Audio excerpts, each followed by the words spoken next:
የዛሬው ውህድ ይለያል። ፀጉራችሁን ያፋፋል፣ ፀጉራችሁን ያሳድጋል፣ ፀጉራችሁ ቆንጆና ያማረ እንዲሆንላችሁ ያደርግላችኋል። አንጸባራቂ ወዛም የሆነ የፀጉር ዛላ ይሰጣችኋል። እንዲሁም ደግሞ ፎረፎር ካላችሁ ፎረፎራችሁን ያስወግድላችኋል። ድርቀትን ይከላከላል።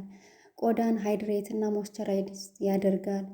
በጣም አሪፍ የሆነ የፀጉር ውህድ ነው ይዤላችሁ የመጣሁት። ቤተሰቦች ቪዲዮውን እስከ መጨረሻው ተከታተሉት።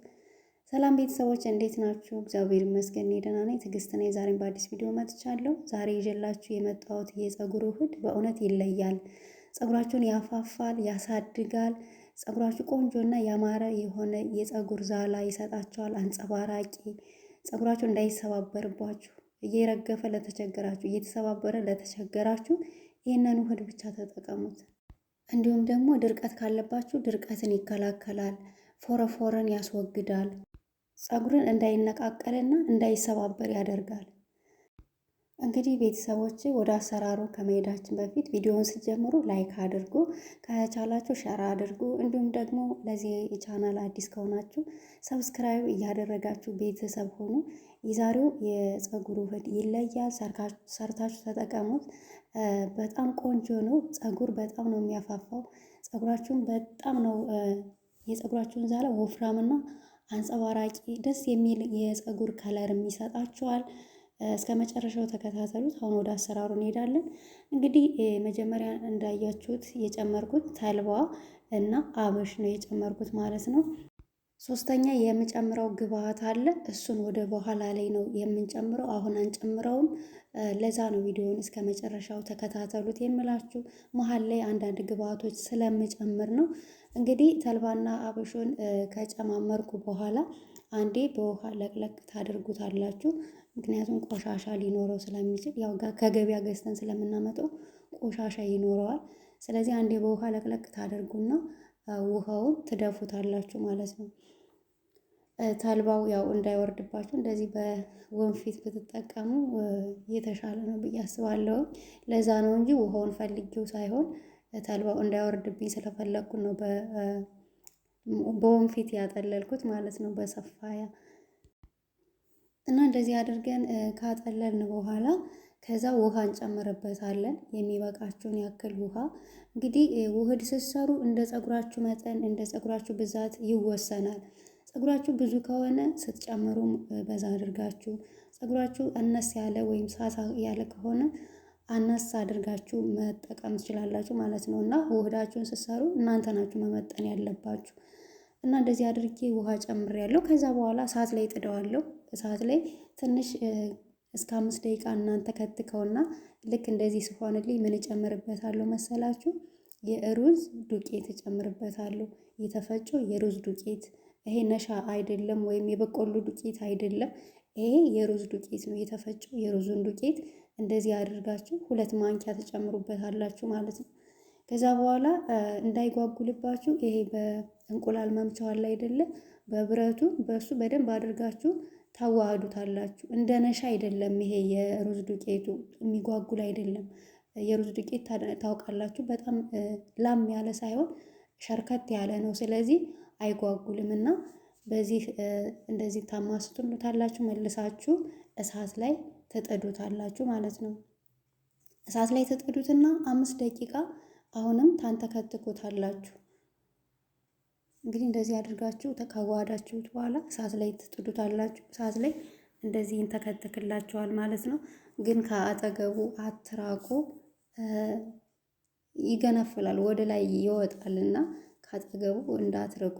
እንደዚህ እያደረጋችሁ እያማሰላችሁ ለ5 ደቂቃ ሳሳ ወይም ቀነስ አድርጋችሁ እሳቱን እንደዚህ ታንተከትኩታላችሁ ማለት ነው።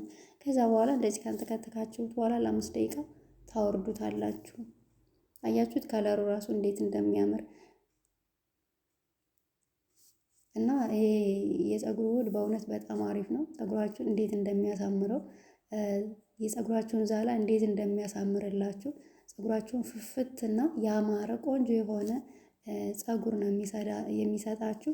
ፎረፎር ላለባችሁ፣ የቆዳ ድርቀት ላለባችሁ በጣም አሪፍ ነው። እንደዚህ አድርጋችሁ እንግዲህ ቀዝቀዝ ሲልላችሁ ታጠሉታላችሁ። በጣም እስከሚቀዘቅዝ አትቆዩ። ምክንያቱም ያው ተልባ ጀሉ እየቆየ ሲሄድ ጀል ያደርጋል እና እሱን ለማውረድ ወይም ደግሞ እሱን ለማጥለል ትቸገራላችሁ እና በጣም ቅዝቅዝ እስከሚል አትቆዩ። እንግዲህ እንደዚህ አድርጌ እያጠለልኩት ነው። እውነት ለመናገር አሁን እያቃጠለኝ ነው እጄን። ምክንያቱም ከቆየ ጀሉ አይወርድላችሁም፣ ስታጠሉት በጣም ያለፋችኋል እና እንደዚህ ትኩስ እያለ ብታጠሉት የተሻለ ነው።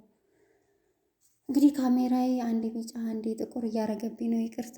እንደዚህ አድርጌ አጥልየዋለሁ። ከዛ ካጠለልኩት በኋላ እንግዲህ እንትን ትሉታላችሁ፣ ቅባት ትጨምሩበታለሁ። እናንተ የምትጠቀሙትን ቅባት፣ እናንተ የምትፈልጉትን ቅባት ለፀጉራችሁ የሚስማማውን። አሁን እኔ እዚህ ላይ እየጨመርኩበት የካስተር ኦይል ቅባት ነው።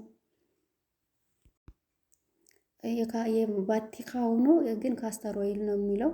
እሱን ነው የጨመርኩበት እና እንደዚህ አድርጋችሁ ትጨምሩበታላችሁ። ዘይቱን መጨመር ትችላላችሁ።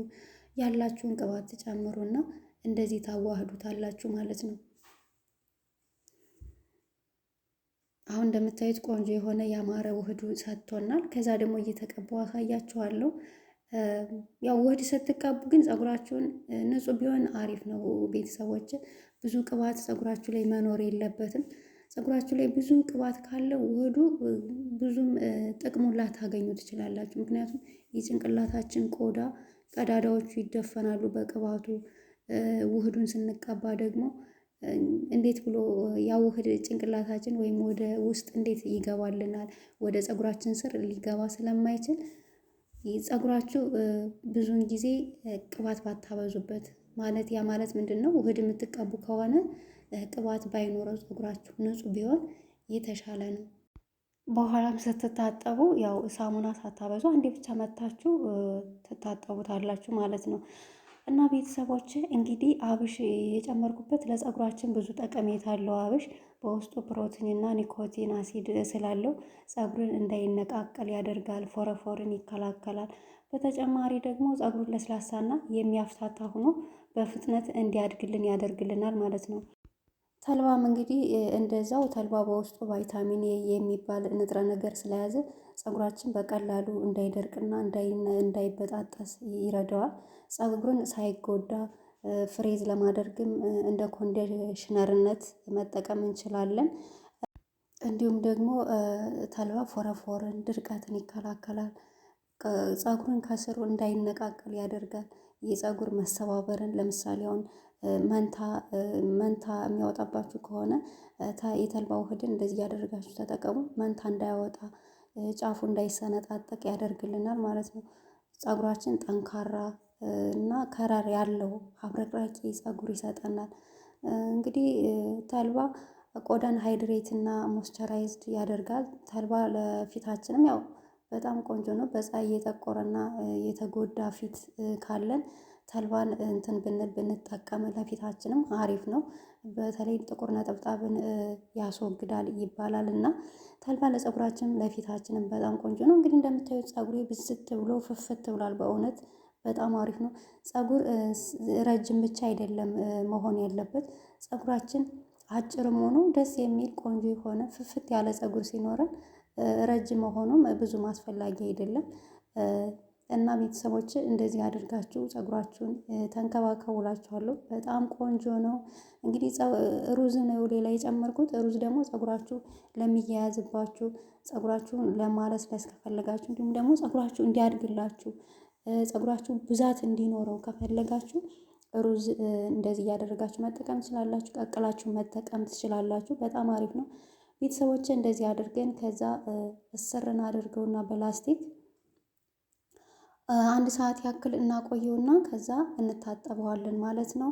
እንግዲህ ስለተከታተላችሁ በጣም አመሰግናለሁ። ቪዲዮን ከወደዳችሁት ላይክ አድርጉ። ለቻናሌ አዲስ ከሆናችሁ ሰብስክራይብ እያደረጋችሁ ቤተሰብ ሁኑ። በሌላ ጊዜ እስከምንገናኝ መልካም ጊዜ